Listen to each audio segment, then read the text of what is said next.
एक सवाल एक जवाब के इस एपिसोड में आपका अभिवादन है, करते हैं।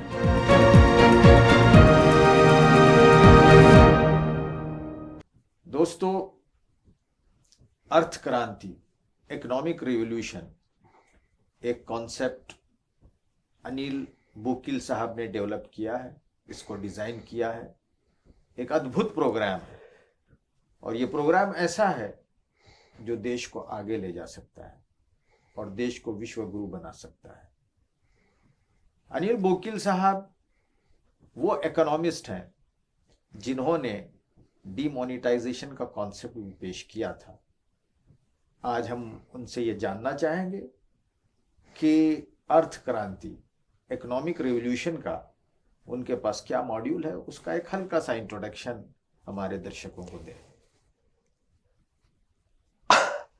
नमस्ते। अभी आपने इतना ऐसा सवाल पूछा है कि दर्शकों को तो पहले मैं ये थोड़ा समझाना भी चाहता हूँ, मैं खुद को भी कुछ समझना चाहता हूँ, क्योंकि डीमोनेटाइजेशन के बाद में उसका बहुत विश्लेषण हुआ है, एनालिसिस, और बहुत से ऐसी भी ये आ गई है कि ये बहुत गलत कदम था और उसकी जिम्मेदारी मोदी जी से तो वो तो उनका डिसीजन तो था ही, लेकिन किसने ऐसा प्रपोज किया, ये इसमें हमारी भी जिम्मेदारी आती ही है।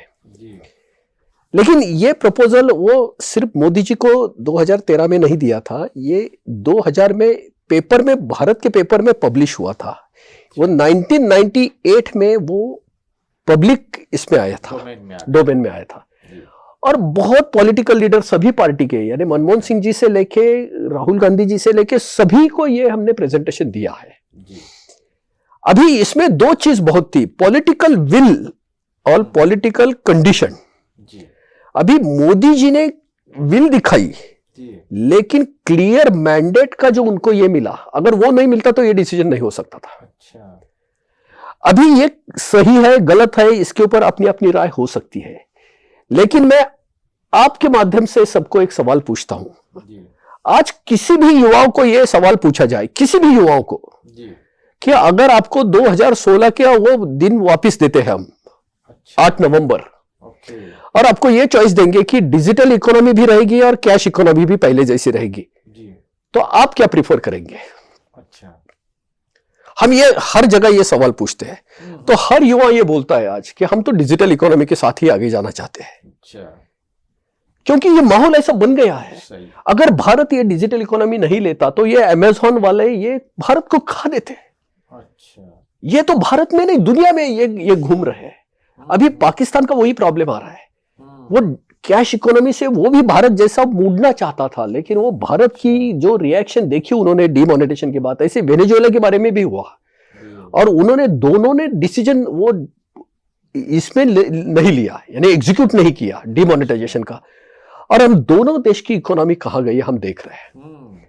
लेकिन आज के युवाओं को अगर हम पूछेंगे कि आप क्या चाहते हो, डिजिटल इकोनॉमी या, आज हर कोई रिजर्वेशन देखो, आपके कोई फाइनेंशियल, वो उनको मालूम ही नहीं है कि वो क्यों में खड़े रहना, वो करप्शन करना, वो पैसे कैरी करना, वो चोरी करना, ये कोई बात ही नहीं बची। तो ये क्या है, ये का समय के अनुसार ये जरूरी कदम था। थोड़ा लेट हो गया, लेकिन ये होने के लिए जो क्लियर मैंडेट जो दिया था वो लोगों ने दिया था। सही है। मोदी जी ने सिर्फ उसको एंडोर्स किया, लेकिन लोगों ने ताकत दी थी। सही है। यानी ये पहली चीज कि अगर ये नहीं करते हम, डीमोनेटाइजेशन नहीं होता तो क्या हम डिजिटल। दूसरी बात, ये कोरोना के बाद में इतनी गवर्नमेंट ने स्कीम चलाई है, किसान तक ये 2000 रुपए पहुंचाना, यानी यहां तक जो एमनेस्टी स्कीम गवर्नमेंट की आ गई, सपोर्ट सिस्टम, अगर वो डिजिटल इकोनॉमी नहीं होती तो क्या ये पहुंच पाता? ये क्लासरूम जो वर्चुअल क्लासरूम दी थी, इसमें क्या हो गया, ये गवर्नमेंट का डिसीजन था, इसलिए गवर्नमेंट को इंटरनेट का जो फैलाव करना था, पेनिट्रेशन, उनको मजबूरन करना पड़ा। नहीं तो आपको हमने देखा 2G से 3G तक जाने के लिए हमें कितना समय लगा, लेकिन 2 साल के अंदर ये डीमोनेटाइजेशन होने के बाद यूपीआई करना गवर्नमेंट की जरूरी बन गई, यूनिफाइड पेमेंट इंटरफेस। Yes. तो भीम लाना जरूरी पड़ी और स्पीड भी बढ़ाना जरूरी पड़ा। सही है। तो इसलिए एजुकेशन से लेके सबने उसका फायदा उठाया। ऑनलाइन क्लासरूम हो गई, नहीं तो ये कैसे हो सकती थी। सही है। तो इसका ये एडवांटेज अगर हमने देखा थोड़ा आगे चल के भी कि ये सही था या गलत था, अभी ये समय के दायरे में हम सब ने अपने अपने नजरिए से देखना चाहिए।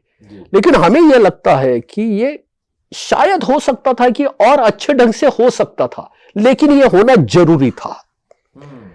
इससे अच्छी तरह से वीकनेस रह गया, क्या कमजोरियां हैं?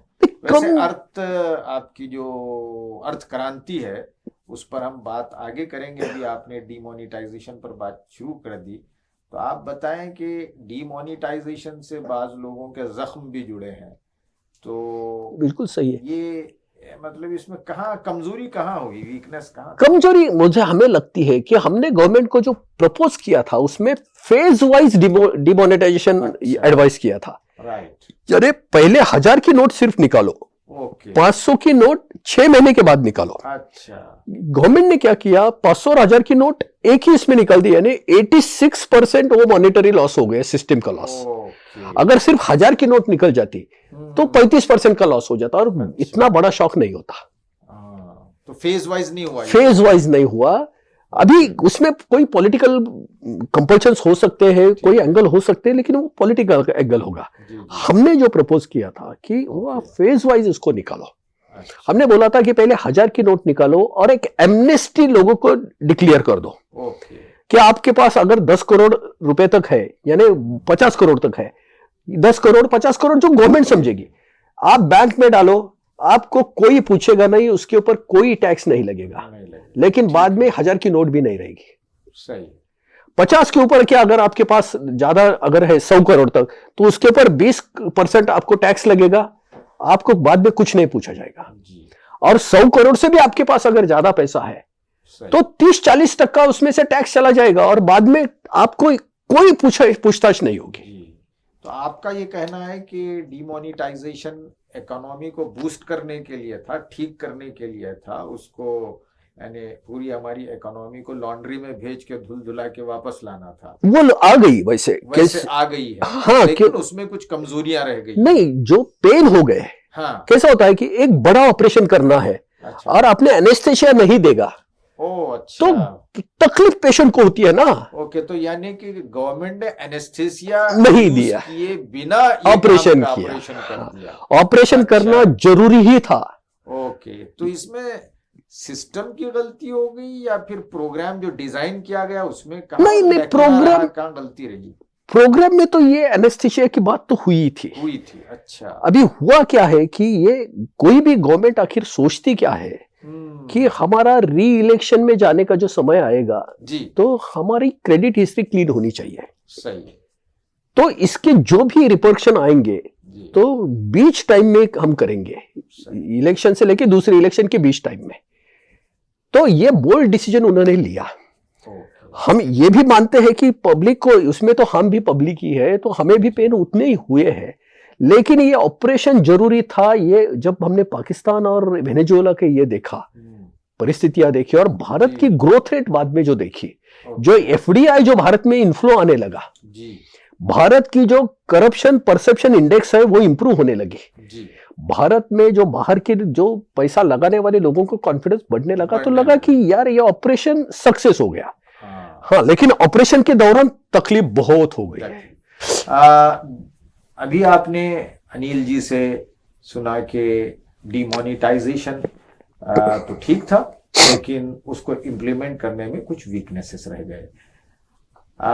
दर्शकों से मेरी ये रिक्वेस्ट है कि अनिल जी का जो अगला एपिसोड है वो उनका एक अजीबोगरीब रिवोल्यूशनाइज कॉन्सेप्ट है, उसका नाम है अर्थ क्रांति।